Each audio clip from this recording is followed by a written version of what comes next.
আয়ুর সোপান মার্গ বহু কষ্টে অতিক্রম করি, উন্মুক্ত মৃত্যুর প্রান্তে ঊর্ধ্বমুখে দাঁড়াইছি এসে, সিন্ধুর ভাষ্য রাখি খোঁজে মোরে নিম্নের উদ্দেশে।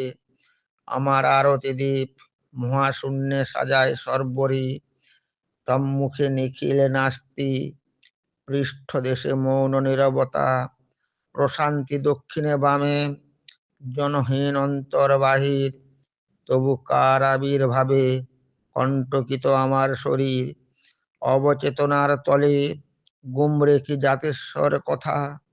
তবে কি বিরাট শূন্য, শূন্য নয় সাগরের স্রোত, উদ্বেল বিক্ষোভ তার পরিণত বিদেহ ইথারে।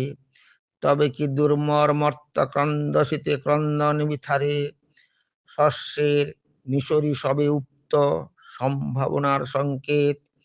নির্লিপ্ত আলোর দ্বীপ নয় ওই দিব্য নিহারিকা, কালের প্রপাতে মগ্ন বাসনার ভাসমান ফেনা। অবচ্ছিন্ন তারারাশি ওরা চিরদিন কার চেনা, পশুদের স্থূল সত্তা, লালসার মূর্ত বিভীষিকা।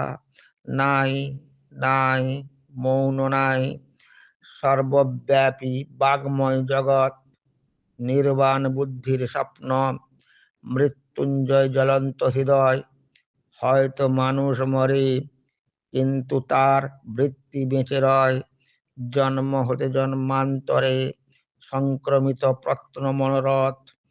কপোল কল্পনা ত্যাগ, নিরাশক্তি ও সাধ্য সাধন, অনন্ত প্রস্থান মিথ্যা, সত্য শুধু আত্মপরিক্রমা। বিদ্রোহী স্বাতন্ত্র নাই, মুক্তি মানে নিরুপায় ক্ষমা। সৃষ্টির রহস্য মাত্র আলিঙ্গন, পুনরালিঙ্গন।